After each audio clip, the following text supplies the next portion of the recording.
ప్రతి మనిషి పుట్టుకకు అమ్మా నాన్నలే సృష్టికర్తలు. మనకి శరీరాన్నిచ్చి యుక్త వయసు వచ్చేదాకా అన్నీ తామే అయి చదువు సంస్కారం నేర్పించి అనుక్షణం కంటికి రెప్పలా చూసుకున్న వారి పట్ల సదా కృతజ్ఞమై ఉండాలి జీవితాంతం. ఈ సమస్త ప్రపంచం తల్లిదండ్రులతోనే నిండి ఉన్నది అన్నారు శంకర్ భగవత్పదులు సౌందర్య లహరిలో. దీని బట్టి ఈ జగత్తులో అమ్మా నాన్నలకు ఉన్న స్థానం ఎంతటిదో తెలుస్తుంది. తల్లిదండ్రులు వాగ్దారుల వంటి వారిని విడదీయడం సాధ్యం కాదని అన్నాడు కాళిదాసు రఘువంశంలో. అంటే సృష్టిలో తల్లిదండ్రులకు గల శాశ్వతత్వం ఎలాంటిదో స్పష్టమవుతుంది. ఇక సకల సాహిత్యాలు తల్లిదండ్రుల ఉనికిని అత్యున్నత స్థానంలో నిలుపుతుంటే అలాంటి ప్రత్యక్ష దైవాలకు నేటి బిడ్డలు కనీస కృతజ్ఞతనైనా ప్రకటిస్తున్నారా అంటే అనుమానమే. ఏ కొందరో మాత్రమే మినహాయింపు కావచ్చు.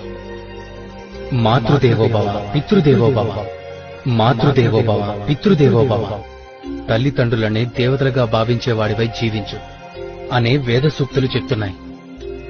ఈ సూక్తిని శిరస్సును ధరించి అనుసరిస్తున్న వారు కొందరైతే తల్లిదండ్రులను తమ సుఖ సంతోషాలకు అవరోధాలుగా భావించి వాళ్లను దయ్యాలుగా చూస్తూ తరిమి కొట్టే అధములైన కొడుకులు లోకంలో లేకపోలేదు.